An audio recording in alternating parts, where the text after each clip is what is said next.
Hi, what's your name? Hi, Ashlyn. My name is Mandy Mendoza. Okay.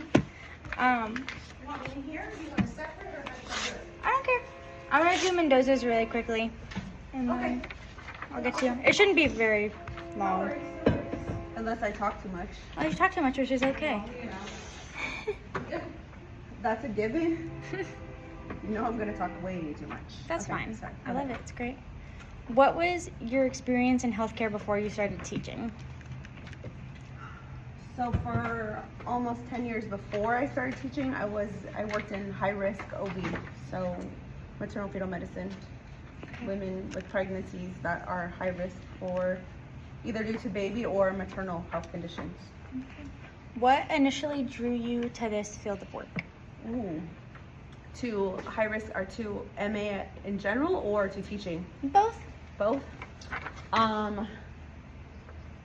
Medical in the beginning because I worked for Intel and I worked on a line that made the Pentium 2 processor, which is dating me a lot. So anybody listening to this audio is gonna be like, wow, she's old. But I worked for Intel, and then when they outsourced chip making to Malaysia, they shut our line down, so I didn't have a choice. I had to decide what I was gonna do with my life. Yeah. Otherwise I probably would still be doing that. So I went to X-ray school. I did my extern at a community health center in South Phoenix, and I hated X-ray. It was boring. And I had a manager at the time who said, oh, you get MA training, so why don't you come and see if you like it, work part-time. Well, I worked part-time in OB and I loved it. And so then I quit X-ray, started working OB. I worked for that community health center for 10 years, and then had some conflict with a manager, and so I decided it was time to go. And then I moved it from there into maternal fetal medicine. So I guess I didn't really have a choice. I had to make a career change, but then I loved it, so. Okay. What aspects of your work did you find the most energizing and fulfilling? Oh, which aspects? I think just patient care and just helping people. Like, it's rewarding actually seeing, like, giving back to somebody or doing something for somebody that you can actually see something in the end or results. You know, you work with people that are pregnant and they come back at the end and you see the baby, or you see multiple pregnancies. There's also the older side of that, or I mean, there's been different situations, but overall in general I think it's just helping others. Okay. What aspects did you find the most to be the hardest or the most draining? Ooh. Aspects. I feel like the medical fields or offices are mostly women, and it's very catty, so that can be draining.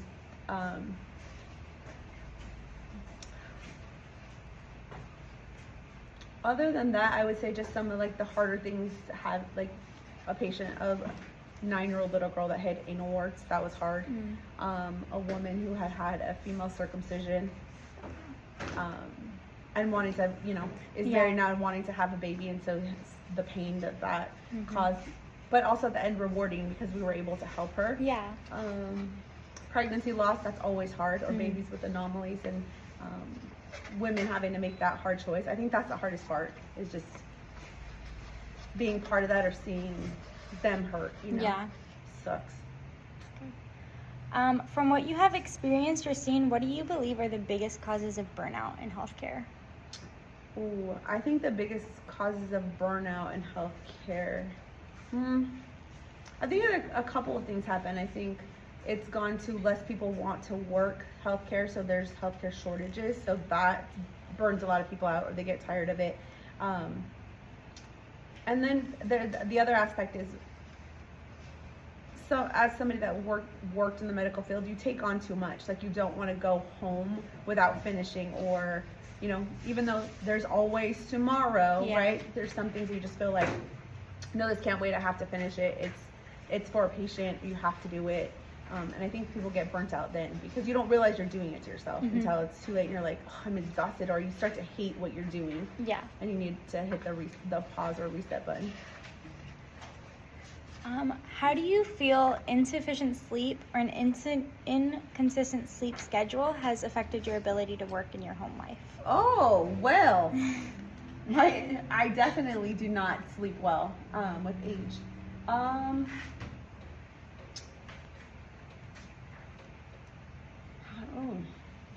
it's my sleep pattern is definitely inconsistent, but how it affects me, I don't feel like it affects me work-wise. I think I'm drained when I get home, so like Yeah. tend to put stuff off. Like, Mhm. oh no, that can wait till tomorrow, or no, I could do laundry on the weekend instead of during the week. But as for work, I'm not tired when I'm here. I like it. I love what I do, so I'm not tired. Mm. So not affect work, no. Home, Yeah. yes, but nothing major. Okay. How did you navigate the stress from work, like at home with your family? Ooh, it took me a long time to figure out that work was work and home is home, and just having a good work and then home life balance. You just have to turn off, like, when you leave work, work stays at work, and when you go home, home is home, and not just dividing them, right? Because they're two separate things. It took me years to figure that out. But then once I figured it out, I'm fine. Like, I just turn my brain off, turn off, like, the notifications on my phone sometimes will come through. Sometimes I respond to them, or I see them and I'm like, okay, I'll get to it later. And then I just don't go back to it, or the next day, or when I wake up, or if I wake up in the middle of the night and I can't sleep, I'll respond to messages. But just finding that balance is super important. I talk about it all the time with people. Miss Toronto, I try to explain that to her too, but. Yeah. Do you think mental health is adequately addressed and dealt with when you were working in like a hospital? It's hard to say when I did it, because it's so long ago, and since I've been out of the actual healthcare fields, I think things have changed a lot. Mm-hmm.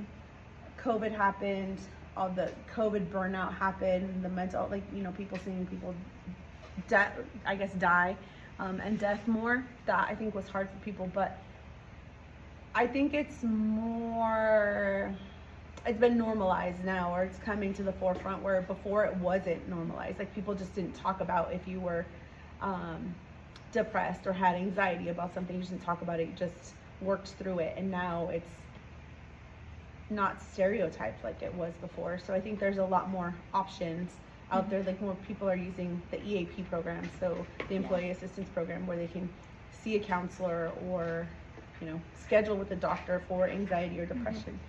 So I don't know. Do you think that ever like affected you while you were working there? Like mental health? Yeah, and like what you guys saw and dealt with.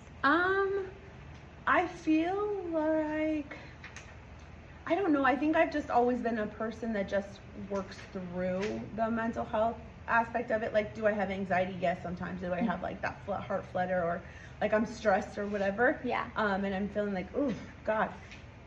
I feel like I just work through it. I have gone to counseling once in my life, and that was for something that somebody said to me, and I let it control me, but it wasn't, I mean, I guess it was work, but not, I never really I guess I should say I never took it home. We always just talked about it in the office and supported each other. It was an emotional time. Were there emotional times? Oh yeah. But I don't know that mental health for me it wasn't a big deal when I worked in the field, and now it is, right? Yeah. Now it's, so what that looks like now, I'm kind of scared to know. Yeah. Like, what people have to deal with. Well, that's all the questions that I have That's for it? you. Yep. That was easy. Yeah. All right. Thank you.